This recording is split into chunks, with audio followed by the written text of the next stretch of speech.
একদিন মুসা আলাইসাল্লাম বনি ইসরাইলের সামনে বসে ভাষণ দিচ্ছিলেন।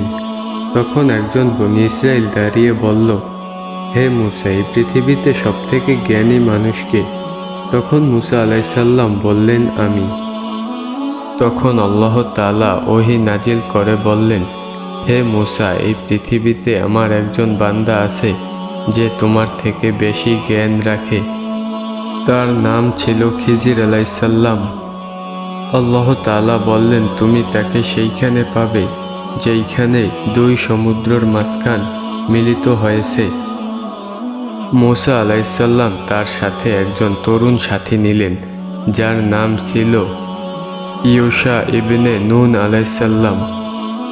তারা একটি ঝুড়িতে মাছ নিয়ে রওনা হলেন। আল্লাহ তাআলা বলেছেন, যেখানে এই মাছটি হারিয়ে যাবে সেখানেই খিজির আলাইসাল্লামকে পাওয়া যাবে। তারা এক পাথরের পাশে বিশ্রাম নিচ্ছিল, তখন মাছটি জীবিত হয়ে সমুদ্রে চলে গেল। মূসা আলাইসাল্লাম সেটি টের পেলেন না, বরং তারা কিছু দূর এগিয়ে যাওয়ার পর ইউশা আলাইসাল্লাম বললেন, হে মূসা, মাছটি তো হারিয়ে গেছে। তখন মূসা আলাইসাল্লাম বললেন, ওহ, এটাই তো আমাদের কাঙ্ক্ষিত স্থান। তারা ফিরে এসে দেখলেন একজন রহস্যময় মানুষ, খিজির আলাইসাল্লাম। মূসা আলাইসাল্লাম বললেন, আমি আপনার থেকে জ্ঞান নিতে চাই।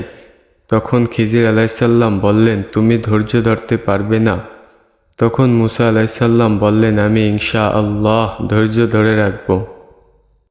তখন শুরু হলো তিনটি রহস্যময় ঘটনা। প্রথম ঘটনা, তারা এক নৌকায় চলল। তখন খিজির আলাইসাল্লাম নৌকায় একটি ছিদ্র করে দিলেন। তখন মূসা আলাইসাল্লাম বললেন, আপনি এটা কি করলেন? তারা গরিব মানুষ।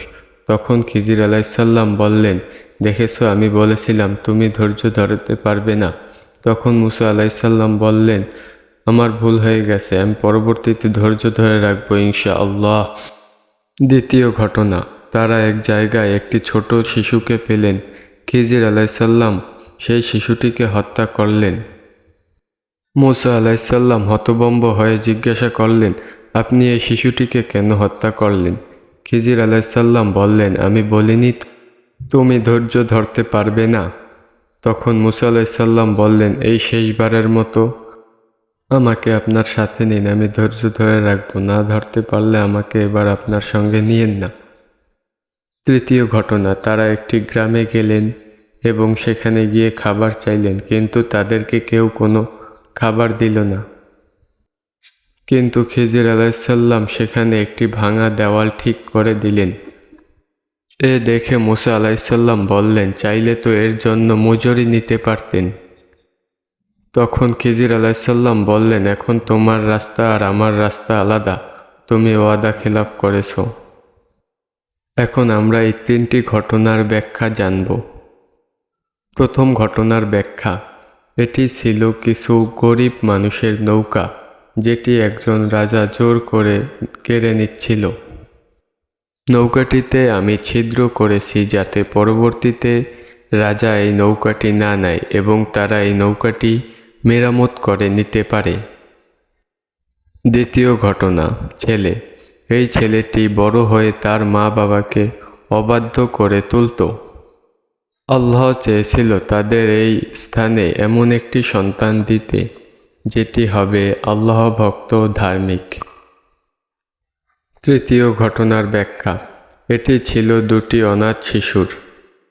এই দেওয়ালের নিচে তাদের ধন সম্পদ লুকায়িত ছিল, যা তাদের বাবা রেখে গিয়েছিলেন। আল্লাহ তাআলা চেয়েছেন তারা বড় হওয়া পর্যন্ত এই ধন সম্পত্তিগুলো নিরাপদে থাকুক। খিজির আলাইসাল্লাম বললেন, এগুলো আমি কিছুই নিজের ইচ্ছায় করিনি, এগুলো সব ছিল আল্লাহর নির্দেশনা। এই ঘটনাটি কুরআন শরীফে সূরা কাহাফের ৬০ থেকে ৮২ নম্বর আয়াতে সুন্দরভাবে বিস্তারিত উল্লেখ আছে। সুবহানাল্লাহ। আমাদের চ্যানেলে যারা নতুন দর্শক আছেন, আমাদের চ্যানেলটি সাবস্ক্রাইব করে আমাদের পাশেই থাকবেন। নিয়মিত দোয়া, হাদিস এবং কুরআন শিক্ষা সহ বিভিন্ন প্রকারের শিক্ষণীয় বিষয়গুলি পেতে আমাদের চ্যানেলটি সাবস্ক্রাইব করে রাখুন। আসসালামু আলাইকুম।